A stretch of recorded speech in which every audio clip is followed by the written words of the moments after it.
Et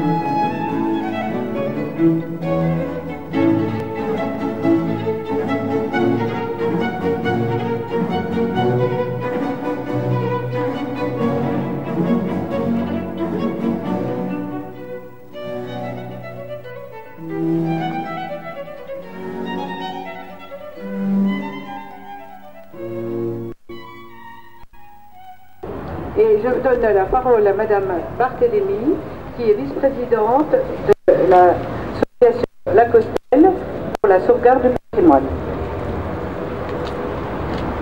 Monsieur le sous-préfet, monsieur le député maire, mesdames et messieurs membres de la famille Voinquel, mesdames et messieurs, Raymond Voinquel porte un nom connu dans la localité depuis plusieurs siècles. Dans son histoire de fraises, cite 2 actes de vente relevés dans les archives. En 1472, vente en faveur de Jean Voinquel, l'autre en 1475 en faveur de Colin fils Voinquel.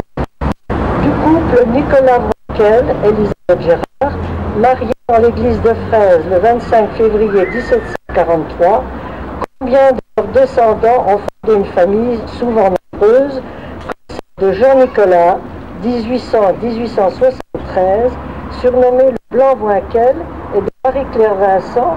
Ils ont eu 6 enfants.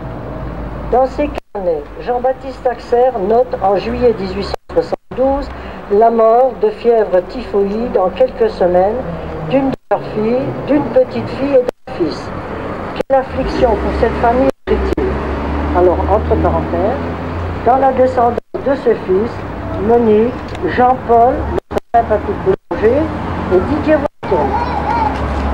Après ses deuils, Jean-Nicolas et son épouse, riches propriétaires terriens, voulant éviter les difficultés qui pourraient survenir après leur décès, font devant notaire, le 12 août 1872, donation entre vifs à titre de partage anticipé de leurs biens à leurs enfants. Le 5 janvier 1870, avec Marie-Clémence Thiria, il aura 8 enfants. L'aîné Auguste, représenté ici par sa petite-fille, Madame Ribera, le cadet Jean, représenté par sa fille, Madame Barbe, et son petit-fils, Monsieur Husson. Le 3e enfant, Georges, 1875-1959, reprend la boucherie. Il sera seul propriétaire de la maison après le décès de sa mère, le 22 mars 1921. Georges participe à la vie de la commune. Il est conseiller sortant sur la liste pour les élections municipales du 30 novembre 1919. Il est également lieutenant des sapeurs-pompiers. On le voit en grand uniforme sur la photo de la Seine-Barbe, 1903 ou 1904. Cette photo se trouve exposée dans le hall d'entrée de l'hôtel de ville. Au Grand Hôtel, tenu par les époux Valeur d'Augely, il fait connaissance de leur fille Augusta, qu'il épouse civilement en 1911. Raymond vient au monde dans la maison paternelle le 11 janvier 1912 et sa sœur André le 20 avril 1914. 10 ans plus tard, Georges Voinquel est gravement malade. Monsieur le curé Petit-Jean recevra leur consentement mutuel à leur domicile le 13 décembre 1924. À Noël, Raymond fait la communion privée. Il en a conservé l'image pieuse ainsi que ses photos et celle de sa sœur, souvenir de leur communion solennelle faite à l'église de Fraise le 17 mai 1925. En cadeau, il a reçu un appareil photo West Pocket.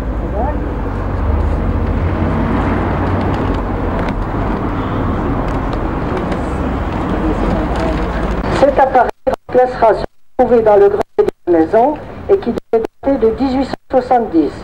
Une vieille chambre, comme on le dira plus tard. Le 4 mars 1926, les époux Voinquel Saleur vendent la maison, le couple se sépare. Georges ira travailler au Mécourt en Meurthe-et-Moselle, mais gardera des relations avec son fils. Augustin, avec ses enfants, part pour Paris. Raymond a 14 ans. Une nouvelle vie commence pour lui.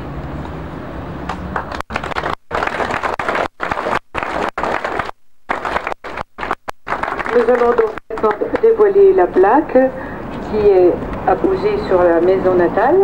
Et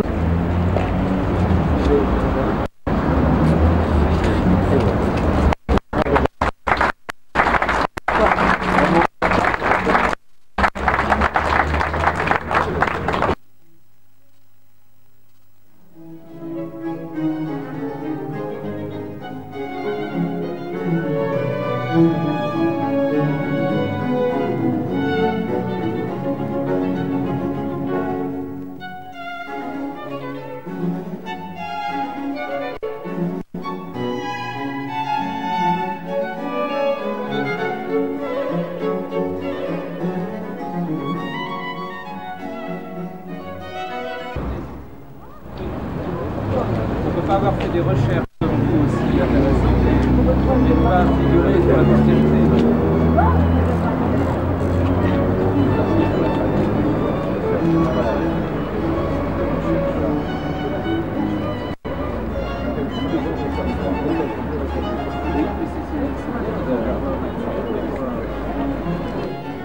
N'est-ce pas la peine, puisque c'est celle des œuvres.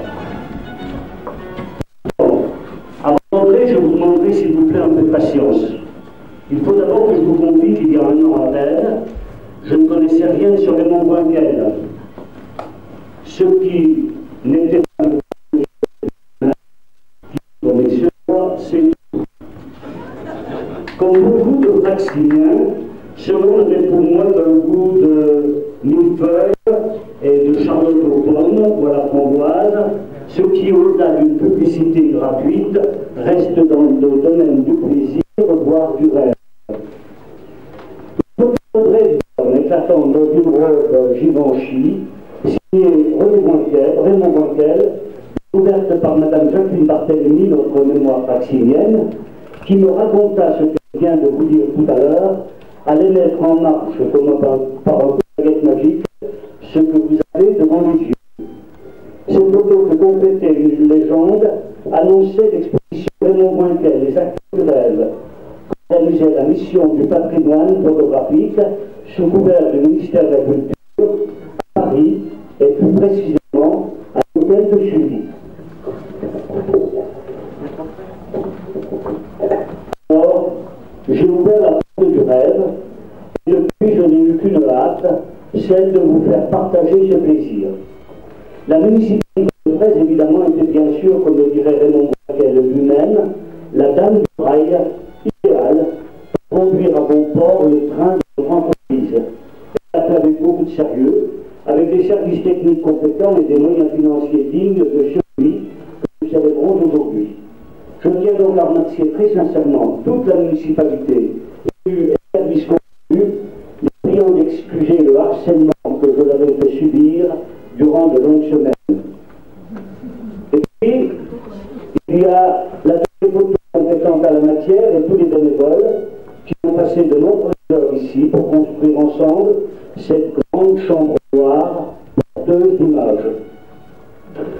Tous ces constructeurs de rêve qui, avec moi, vous ouvrent aujourd'hui la porte qui mène dans le monde merveilleux de Raymond Boinquel.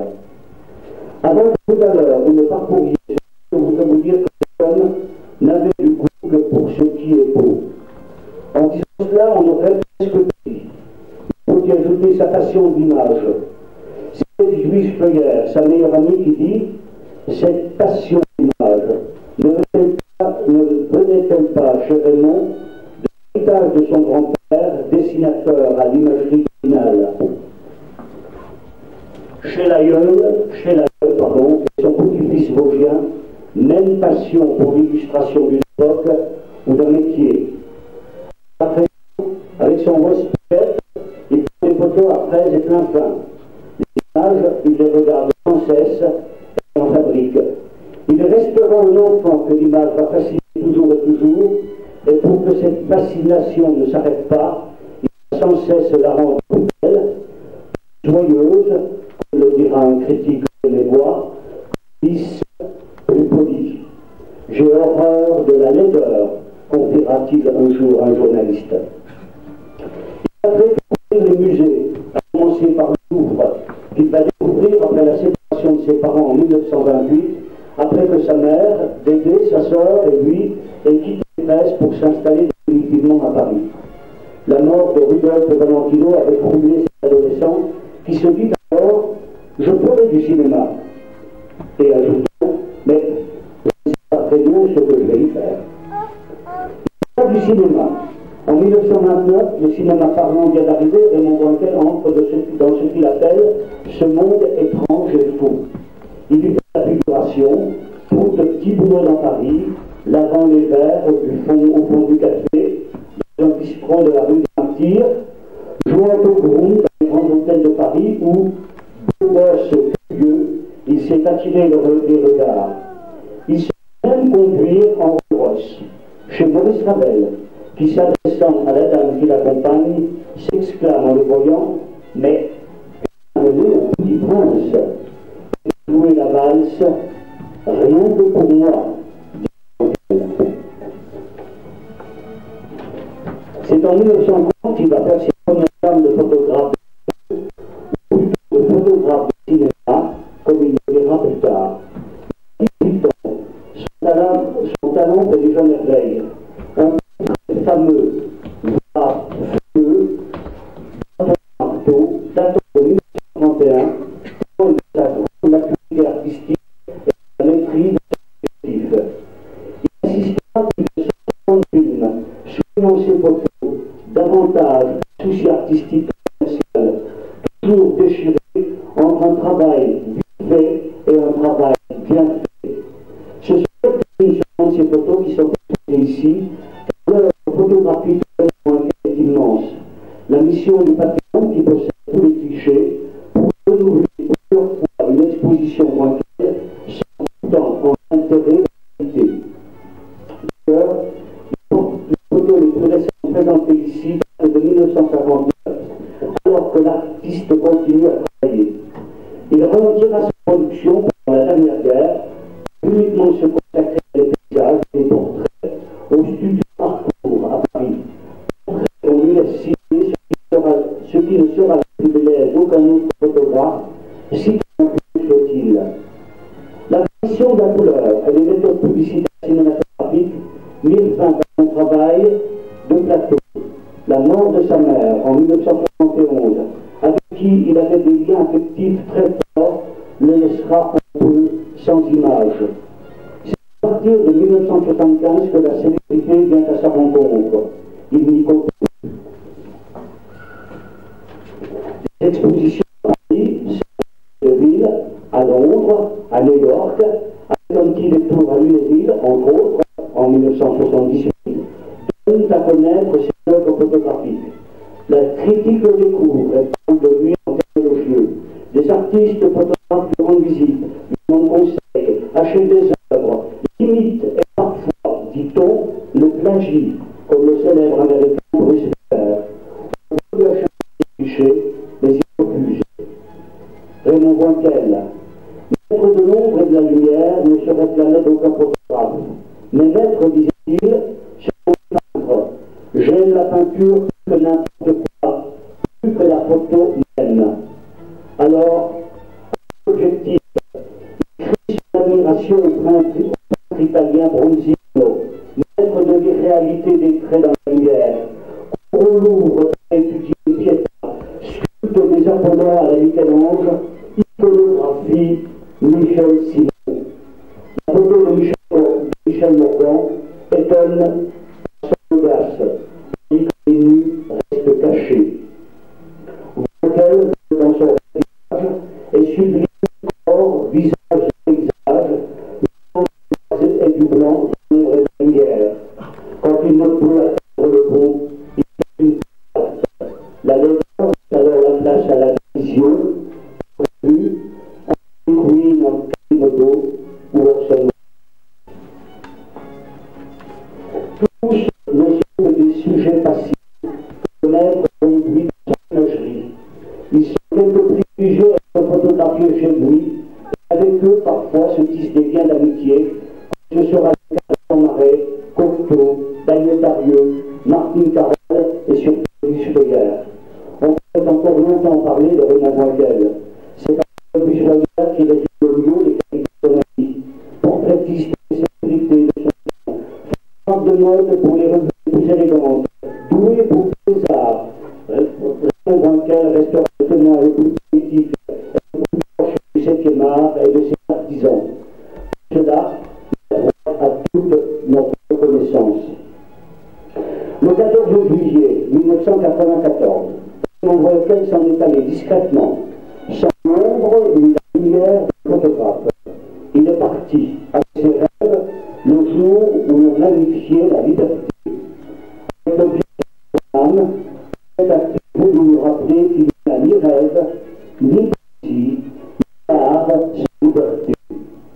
Et puis, il ne pouvait pas être parmi nous aujourd'hui, il nous a envoyé petit cousin, Madame de M.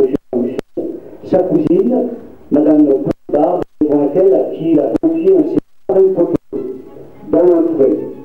À Madame, à son mari, un grand merci.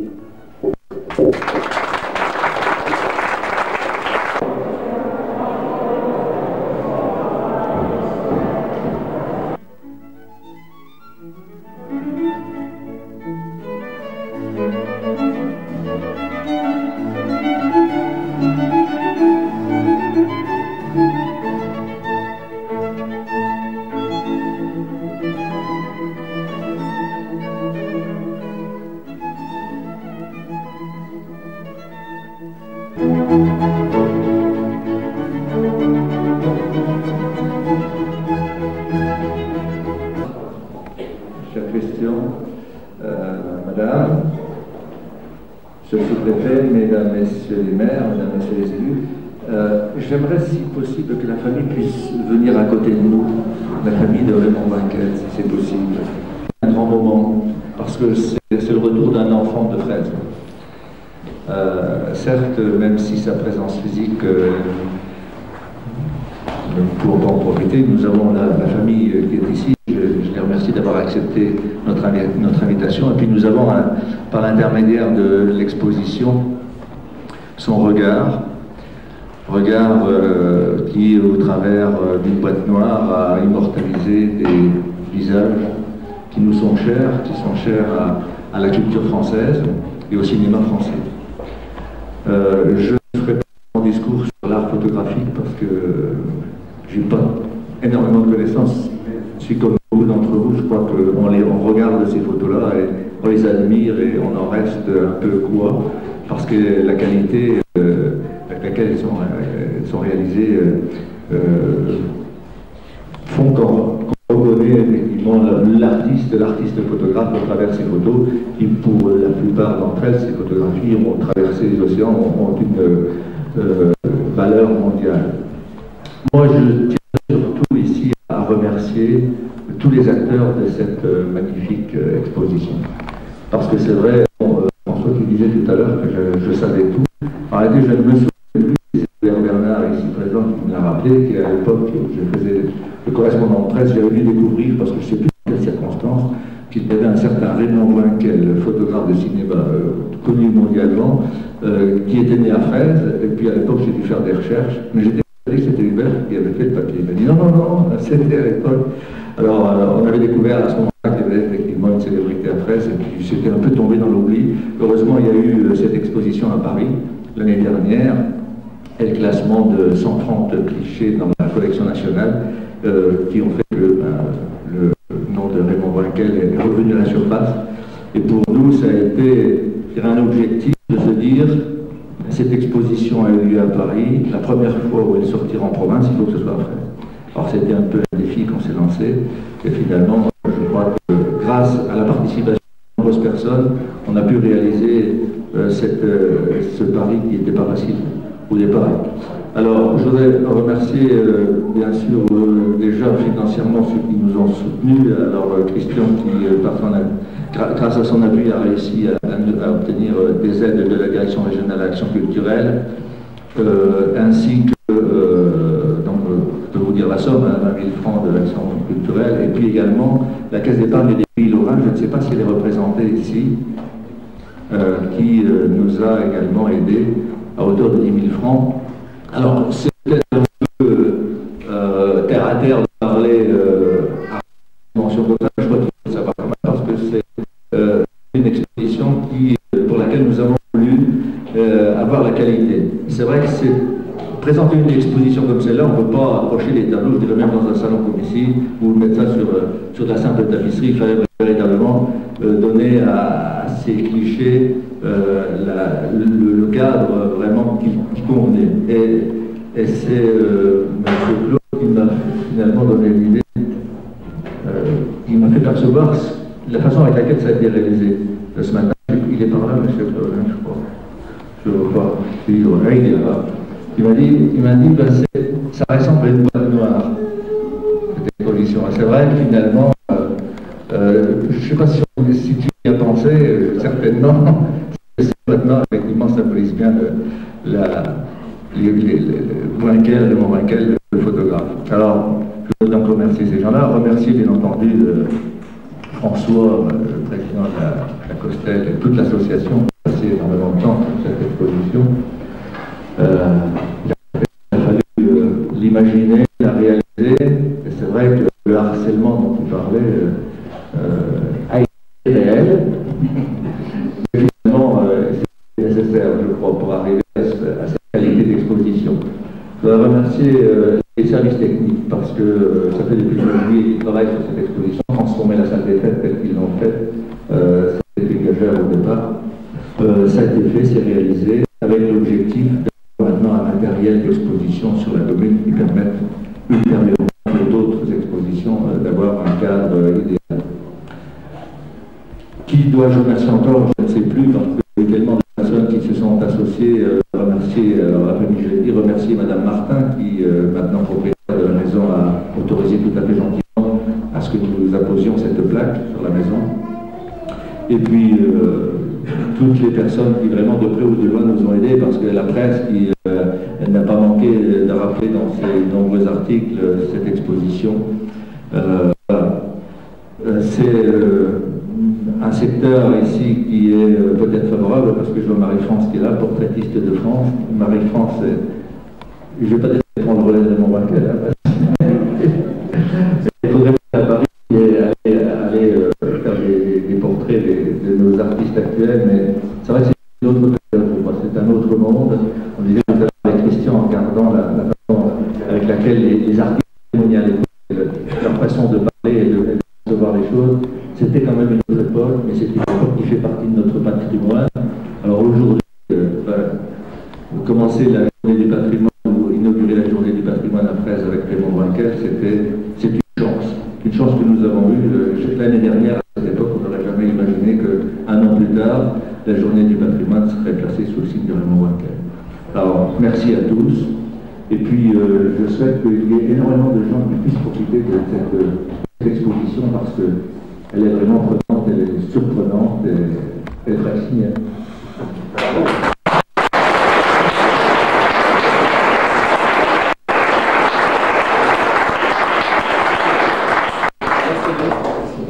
Je crois que la famille voulait dire un mot.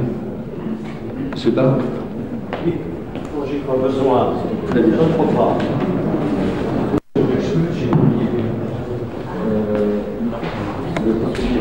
Si la ville de Fraise s'honore d'un poète Eugène Matisse, d'un écrivain Victor Lalvé, sa renommée de la ville dépasse maintenant les frontières dans la personne de Raymond Boinquel. Il sut créer un art nouveau de la photographie naissante.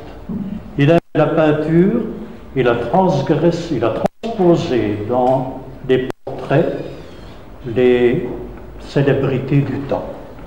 Que Fraise, en travers l'association La Costel, messieurs le député et maire, monsieur le ministre, que vous soyez tous remerciés du rayonnement que vous donnez maintenant à notre ville. Merci.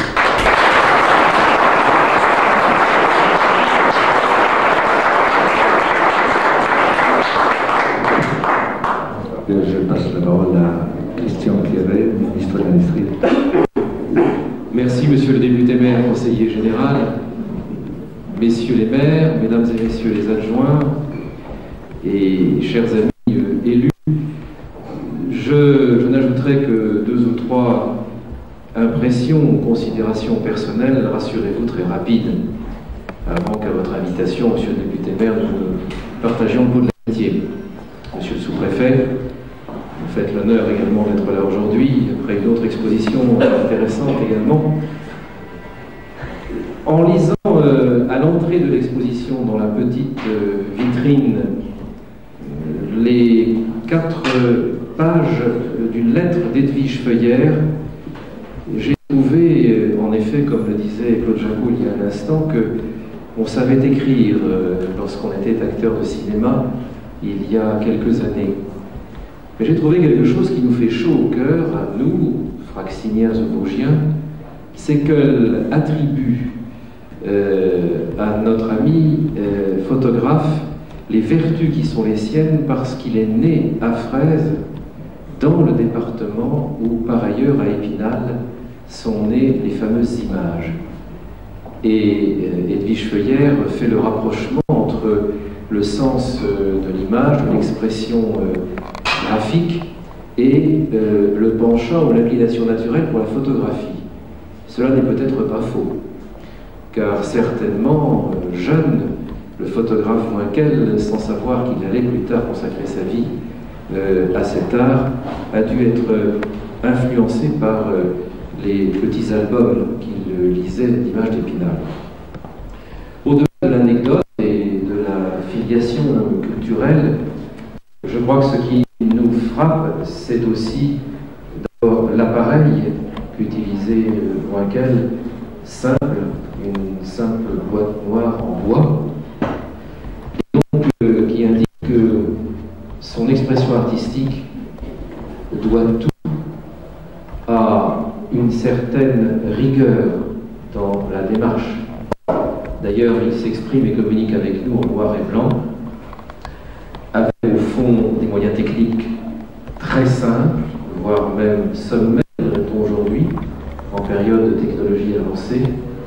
Et il dit tellement de sentiments, il communique tellement avec nous à travers ses portraits, réalisés eux aussi avec une grande économie de moyens. Il y a peu d'accessoires dans la photographie. Il y a la vérité des âmes à travers des regards, des visages, une lumière qui irrigue ces visages et qui nous frappe les uns et les autres par la simplicité de l'approche, par la force de la communication entre l'artiste et nous, par la beauté plastique. Tout à l'heure, François Maubré disait à juste titre, reprenant une phrase de Moinkel, que celui-ci avait horreur de la laideur. En positivant, on pourrait dire qu'il adorait la beauté. Et c'est ce que l'on sent quand on voit ces portraits. Ce que l'on peut sentir aussi, c'est que ce qu'il a donné à la photographie, à l'art du plateau, disait-on tout à l'heure, sous la plume de François Maubré, c'est ce que nous savons retrouver dans le beau cinéma de cette époque, dans le magnifique cinéma auquel ces images nous conduisent immanquablement.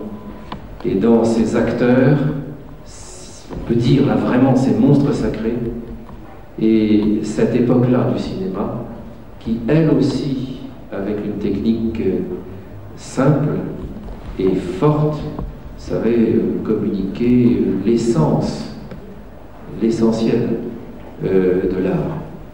Il y a ici dans cette salle de nombreux amateurs de photographie, de photographes, des photographes émérites, M. Guédon par exemple, avec qui je discutais tout à l'heure, qui a exposé comme plusieurs d'autres ici à Saint-Dié dans d'autres expositions. Et tous nous sommes, monsieur le député-maire, subjugués par le travail qui a été fait par François Maubré, par l'association, par monsieur Claude, par vous-même, votre équipe. Et nous sommes tous très heureux de redire que dans une commune comme Fraise, il peut se passer des événements culturels de portée nationale. C'est ce à quoi nous assistons aujourd'hui. Et que, ici, dans le haut de la vallée de la Meurthe, le partage simple et authentique de la beauté peut s'accompagner de la chaleur de l'accueil, celui d'une commune, qui a su, à travers plusieurs de ses enfants, montrer le chemin de la qualité dans l'exposition artistique ouverte à tous. Comme vous avez su admirablement transformer cette salle des fêtes en salle d'exposition, je crois qu'aujourd'hui nous sommes tous très comblés, d'où le soutien qu'a entendu accorder l'État par l'intermédiaire du directeur régional d'Action culturelle et un mécène privé, la Caisse d'épargne des Pays Lorrains, à laquelle on ne rendra jamais trop d'hommage parce qu'elle participe à beaucoup d'expositions, de manifestations, et dans 15 jours, le Festival de géographie en sera un autre exemple. Et c'est une bonne chose que d'avoir ici cette qualité-là, que ce soit la fraise, et que vous ayez su, monsieur le député maire, mobiliser toutes les énergies d'une association dont nous savons qu'on peut attendre beaucoup d'elle parce qu'elle fait énormément de choses pour l'authenticité de l'expression culturelle. Nous sommes très heureux que cela soit ici aujourd'hui. Merci infiniment et félicitations.